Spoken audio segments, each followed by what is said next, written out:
ओम नमः शिवाय। श्री शिवाय नमस्तुभ्यं।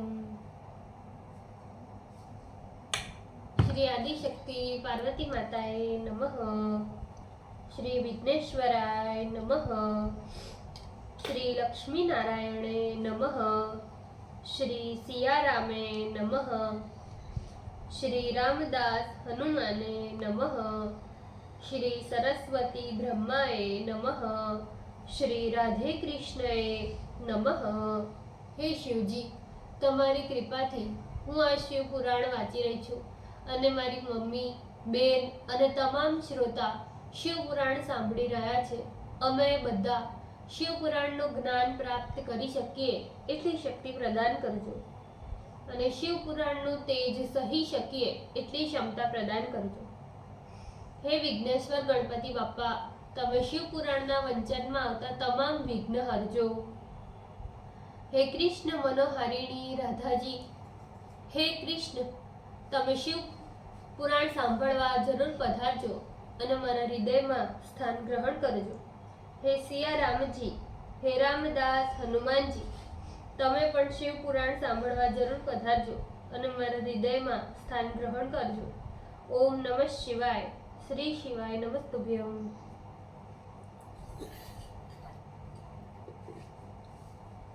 प्रथम संहिता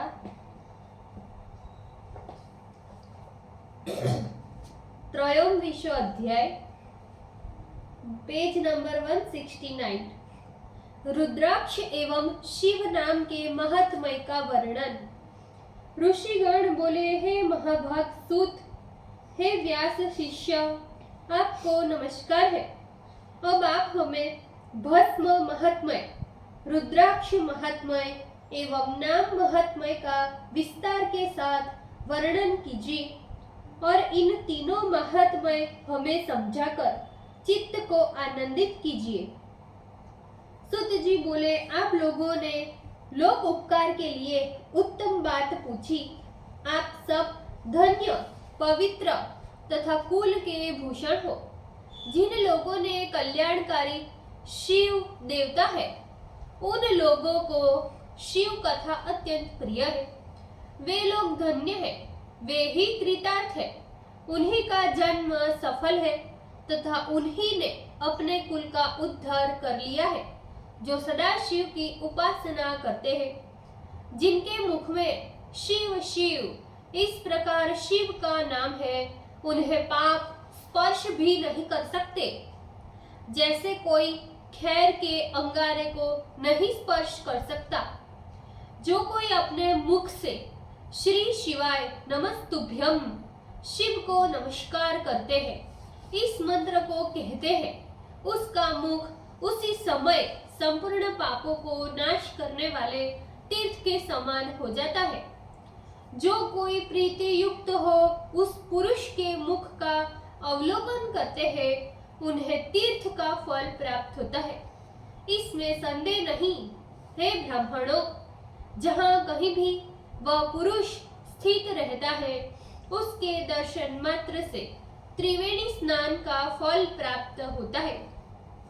शिव नाम, विभूति एवं रुद्राक्ष, ये तीनों महापवित्र तथा त्रिवेणी के समान फल देते हैं.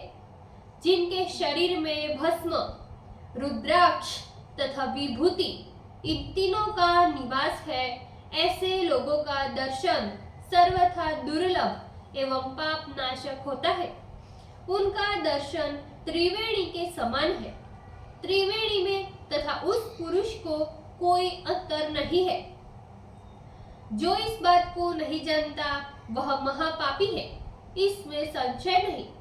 जिसके मस्तक पर विभूति, गले में रुद्राक्ष की माला एवं मुख में शिव नाम नहीं है, उसको अधम समझकर त्याग देना चाहिए. शिव नाम गंगा है, विभूति यमुना है तथा रुद्राक्ष पापनाशिनी सरस्वती है. जिनके शरीर में ये तीनों है, उनके फल को एक पलड़े पर तथा त्रिवेणी जन्य स्नान के फल को ब्रह्मा ने दूसरे पलड़े पर रखकर तुलना किया तो दोनों ही बराबर हुए. इसीलिए बुद्धिमान पुरुष को इन तीनों को सदा ही धारण करना चाहिए। उसी दिन से ब्रह्मा, विष्णु आदि देवताओं ने रुद्राक्ष, विभूति एवं शिव नाम धारण का नियम बना लिया। अतः इसके दर्शन मात्र से पाप दूर हो जाते हैं। ऋषिगण बोले, हे सुब्रत, जब इन तीनों के धारण का इतना महत्मय है तो विशेष रूप से इसका महत्मय हमें सुनाइए।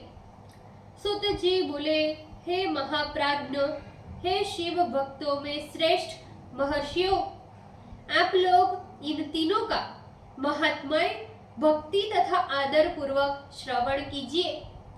इनका महात्मय शास्त्र, पुराण तथा श्रुतियों में गुप्त रूप से कहा गया है, किंतु हे ब्राह्मणों, मैंने तुम लोगों के स्नेह से इसे प्रकट रूप से कहता हूँ।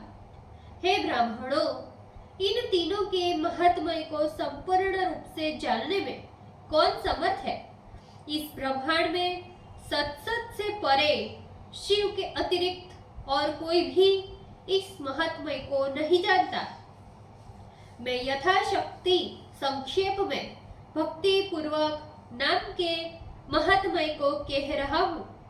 हे ब्राह्मणों, प्रीति पूर्वक आप सब संपूर्ण पापों को नष्ट करने वाले शिव नाम महात्म्य को श्रवण कीजिए।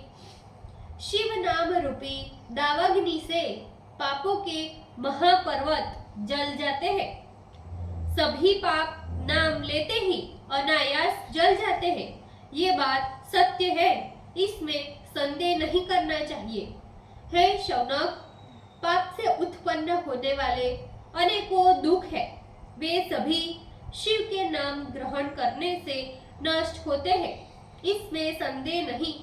वही वैदिक है, वही पुण्य आत्मा है, वही धन्य एवं बुद्धिमान है जो निरंतर इस जगत में शिव नाम का जप करता रहता है। हे मुने, जिनका शिव नाम जप में विश्वास है, उन्हें सभी प्रकार के धर्म फल देने के लिए उन्मुख रहते हैं। शिव नाम से जितने पाप नष्ट होते हैं, कदाचित उतने पाप पुरुष कर भी नहीं सकते। हे महामुने, ब्रह्म हत्या जैसे अनेकों पापों के ढेर शिव नाम ग्रहण करते ही नष्ट हो जाते हैं। जो शिव नाम की नाव को प्राप्त कर लेते हैं, वे संसार सागर को अवश्य पार करते हैं। निश्चय ही शिव नाम ग्रहण से संसार के मूलभूत पाप नष्ट होते हैं, इसमें संदेह की कोई भी बात नहीं। हे महामुने, यह शिव नाम संसार के मूलभूत पाप नष्ट करने के लिए कुठार के समान है। पाप रूपी दावाग्नि से जलते हुए मनुष्य को शिव नाम रूपी अमृत का पान करना ही चाहिए, क्योंकि शिव नाम अमृत के बिना पाप रूपी दावाग्नि से जलने वालों को शांति नहीं प्राप्त होती। शिव नाम रूपी अमृत धारा से परिपूर्ण जन कभी भी संसार अग्नि के मध्य में जलते रहने का शोक नहीं करते, क्योंकि शिव नाम अमृत से उनका शरीर सरोबार हो जाता है।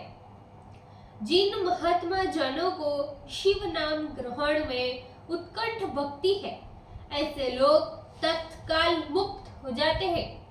हे मुनीश्वरों, जिन लोगों ने अनेकों जन्म पर्यंत तप किया है, उन्हीं की सर्वथा पाप हारिणी भक्ति शिव नाम में बनती है। सुत जी कहते हैं, हे महर्षियों, मेरा तो ऐसा मत है कि शिव नाम ग्रहण करने में जिनकी भक्ति निर्बाध रूप से होती है, उन्हीं को मुक्ति की सुलभता से प्राप्त होती है। अनेक प्रकारों के पापों को करके जो शिव नाम को आदर पूर्वक जपता है, वह शीघ्र ही सभी प्रकार के पापों से छूट जाता है, इसमें संशय नहीं। जिस प्रकार दावाग्नि से वन के वृक्ष भस्म हो जाते हैं, उसी प्रकार शिव नाम से भी अनेकों पाप से छूट जाते हैं। जो नित्य भस्म लगाकर आदर से शिव के नाम का जप करता है, हे शौनक, वह अवश्य ही इस घोर संसार से पार हो जाता है। ब्राह्मणों का धन अपहरण करने वाला तथा अनेक ब्राह्मणों का हत्यारा पुरुष भी भक्ति से जो शिव नाम का जप करता है, उनके पापों से लिप्त नहीं होता। संपूर्ण वेदों को देखकर पूर्वजों ने यही निश्चय किया है कि शिव नाम ही सर्वोत्कृष्ट जप है तथा संसार के तारने का यही एक उपाय है। हे मुनि श्रेष्ठो, बहुत कहना व्यर्थ है। केवल एक ही श्लोक में शिव के नाम की सर्व पाप हारिणी महिमा मैं कहता हूँ कि शिव नाम में पापों को नष्ट करने की जितनी शक्ति है, कदाचित पापी आदमी उतना पाप कर भी नहीं सकता।